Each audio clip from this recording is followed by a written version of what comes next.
Si Gabriel ug Patrick kay usa ka senior high students sa usa ka probinsya. They dream of finding a stable job that will allow them to help their family financially. While in the room, they are worried and discouraged by the fact that the Philippines is lacking of job opportunities, resulting in many unemployed people.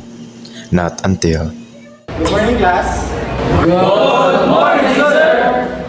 So, attention everyone. Ako yung video na balita para ninyo. So, ato ang barangay is naglungsod siya o kanang mga work para sa ato lungsod, mga programa para kamo makatrabaho. Tapos, free training is yan guys. Nasa free training for sa inyo para mo makatuon. Saan po nga mga trabaho, sir?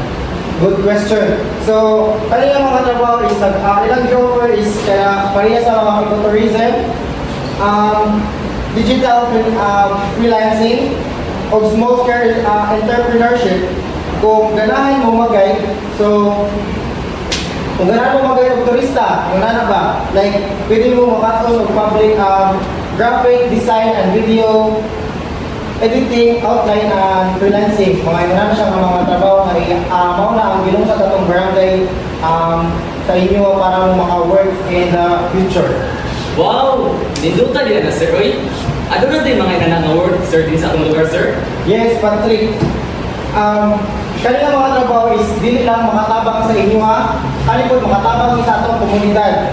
Because tungkol na nila mga trabaho, there are atong mga places diri may mo siya mga well known so dagan og mga tourists na moabot diri sa ato ang place mao na siya lingkod sa ato ang komunidad. Gab, ganaan ka mo ako sa training? Kay iba tungod ani nga training is di na ta kinahanglan mo ato sa lain nga lugar ato sa trabaho. Mo lagi trick katong gingon ni sir ba na influensyahan sa ko nga to kay kinahanglan ko matabang sa kong pamilya ko pero ako resources pero worth it man nga kuan og makuha ta ni makatrabaho ta nga diri ra sa tong lugar. Mao lagi so ayog jud kayo siya. sugod atong adlaw, nakadesisyon sila na magparehistro sa ilang napili na programa. Sa training, dagan silang nakatunan sa ecotourism o digital freelancing. Nakita nila nga aduon ay potensyal dili lang para sa ilang kaugalingon o para sa komunidad. Mayuwa kay naming duwa Gabrielo Patrick. Samtang kani si Gabrielo. Saligan jud kay ni sa pag-guide sa mga bisita. Himo jud kanang damtabang sa ecotourism diri sa barangay man or sa atong nasod dali. Samtang kani si Patrick nga maayo po kayo mo sana sa iyang pag-design o edit sa mga video. Sige ito yung kayo mo no, sa inyong gibuhat. No. Kita doon ako nga inyong kogmaon. Wow talaga yun. Sir.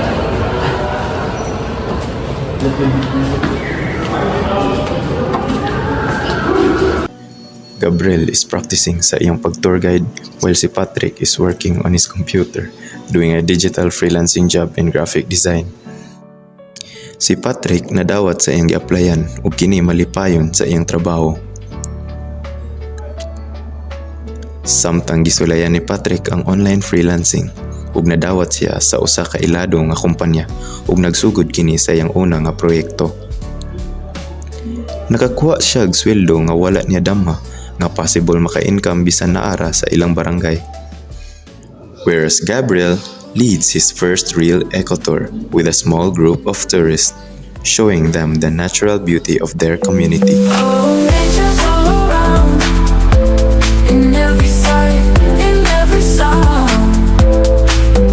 From the sea to the sun, it's beauty for everyone. Soft breeze, warm sun, every day a new fun. Flowers bloom, colors bright, nature shines pure and light. Oh, nature's all around, in every sight, in every sound. From the sea to the sun, it's beauty for everyone. Guys, mao din yung bukid sa amoa guys. Lindot kayo ni sagad na sa kahoy. Nya dihan dapita makita na to ang dakbayan sa Manglaniliya ug makita sad na to ang dagat nga na mga barko. Lindot kini nga atoy preserba sa mga umaabot nga panahon.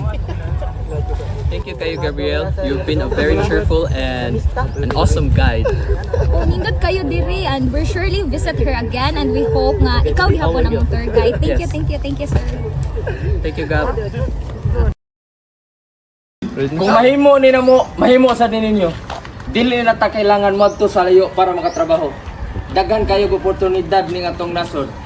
Labi na sa atong barangay. Puhon kita tanan magabenepisyo. Tama! Sakto gayon ka na. Sakto ba? Sakto! Hinumdumin ninyo nga dili babag ang atong kakabus, anong dili maabot ang atong kaugmaon. Kung kaya na mo, kaya po ninyo.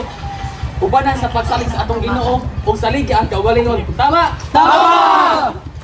The film teaches that sustainable economic opportunities can often be found within our own communities. By exploring high-demand fields like ecotourism and digital freelancing, young people can create meaningful careers without leaving their home. This helps them support their families, uplift their communities, and protect their environment. Ultimately, the future is in our hands, and with determination and learning, we can build a better life close to where we came from. Sa laing dapig, adunay nagpamatuod kanato nga dili babag ang kapobrehon. Kini ang storya ni Dre. Ako si Dre, 20 anyos, kinamagwangan sa 7 ka mag-inigsuunay. Apan sa estado o kahimtang sa akong pamilya karon, ang akong mga pangandoy kay nagpabilin na lang na pangandoy. Busa, wala ako nawad-an og paglaom na moabot gihapon ang panahon na magmalampuson ako og malingkawas nako ang akong pamilya sa kakabus.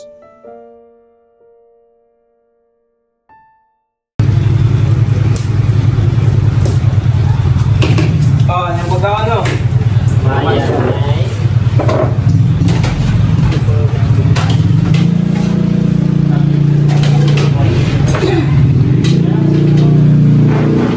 Dan samahan sa natin personal ko ang Lord, dagang salamat sa pagkaon nga imong natulog sa mga matubangan. Unta kanimo katong dako nga kahisod. Amen. Amen. Amen. Salamat sa Holy Spirit. Amen. Ayan, hindi na, magkaon! Ay, bumak yan. Sorry pa. Ano siya? Ma, pa, nakalitusan ako nga morgan sa akong pag-school aron magtrabaho mga pa. Aron makatabang sa atong problema kay way mo support na to sa atong financial ug ibaw ko nga ang Ginoo ni plano salig lang kaniya. Pasensya kayo na. Wala mo nahatag sa inyong umahan ang sakto nga suporta o edukasyon nga angay kaninyo. Pasensya ako na. Pasensya kayo nga pa. Huwag yun akong mahatag ang saktong kahintang sa inyong may suon. Ma, pa, sabot ra ko sa atong estado ron.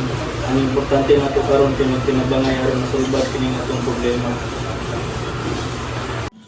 Dre is working in different part-time jobs to help his family.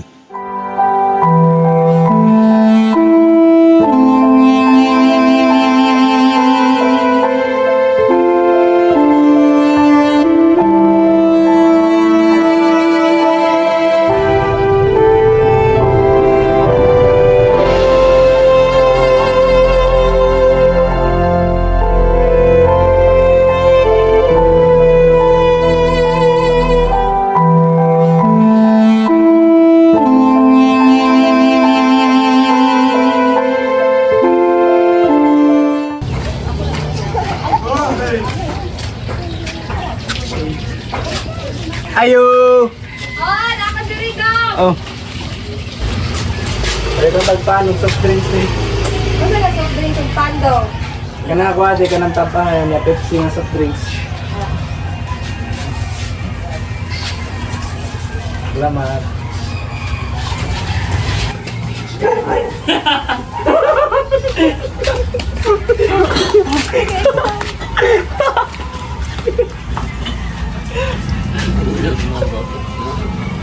Sige lang, makaskuilar ko puhon.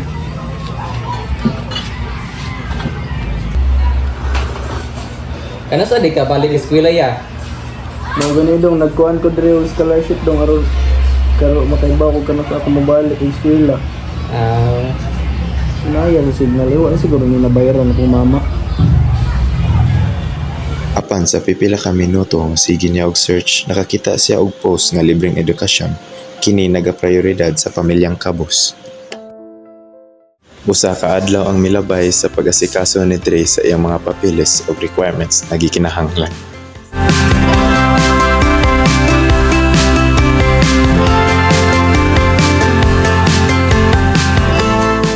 Then after completing it, he immediately goes to apply and grab the chances.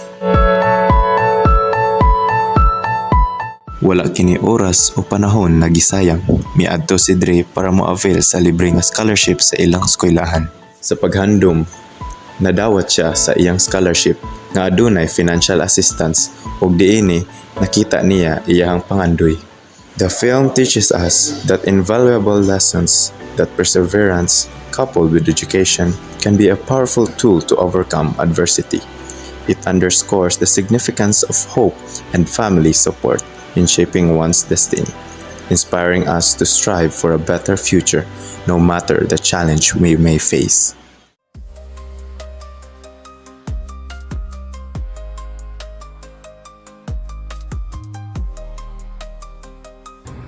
Usa ka batan-ong tao si Angelo.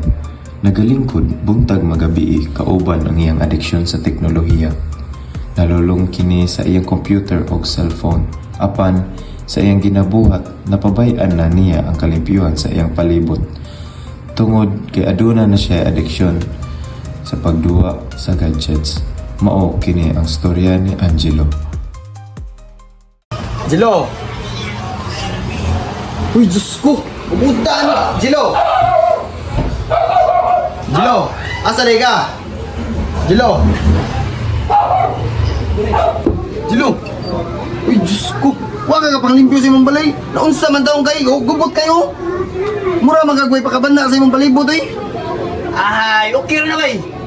Unsay okay? Naunsa? Unsa nga? Talawang suga, gaon! Ang silingpan! Di ba kakabaw mo preserve sa imong mga kuandri? Naunsa man taong ka. Wa ko'y oras para magsegregate ang mga basura. Dapat gani magpasalamat ha kanya no. Usa pa sa busy ko diri gaduwa ko. Dapat ha magpasalamat ani kay naa ka. Kaysa ang uban ganyo naginhanglan na. Naglisod nya ikaw diri mo lang gisayang-sayangan. So sabla di kay nagbayad bay. Aw, pangawag kay samok-samok mo kada ko eh. Dili naman ikaw ang akong amigo. Look at yourself, look at the surroundings. Tap. Asa naman tong Jilo nga akong amigo? Maggrabe ka buutan. Daghang plano sa komunidad. Asa man timong promise sa imong mama Jilo? Before siya namatay. Katong magtarong kag eskwela. Di ka magpabaya. Asa naman tong Jilo nga grabe kalimpyado? Katong grabe og kabuutan. Asa naman to? Bisan gani paglabay sa mga basura o sa reduce, reuse, recycle, dili na kay kaybaw. Asa naman naman ka Jilo? Dili na makakabaw mo preserve. Unsay naani mo? Ito juga bay. Sa paggawa sa akong ginikanan bay, akong mama bay. Ang paglingon na pabiyaan na dyan ako bay. Na-addict na ako sa pagduwa sa bay, online games. Ug mga akong pakalibot bay na paano dyan ako, grabe na kakatag. Wala siya pakabanda sa akong paglingon bay. Ako lang, mga duwa og games, kaya lagi problemado sa ko. Ya, bay, unsa ako na bay. Nakakabay ba para makatabaw na ko? Sabangay ko ibig, saan ako pagbalik sa sugod ba?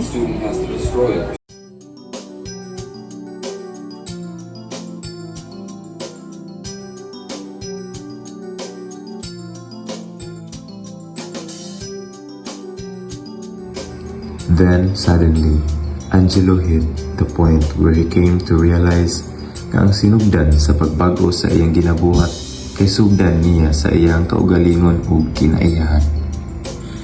Ang iyang will nga molimpyo sa iyang panimalay ug iyang vision na nawagtang na mo-enhance sa iyang palibot kay iyang balikon. Then, Angelo calls Mark.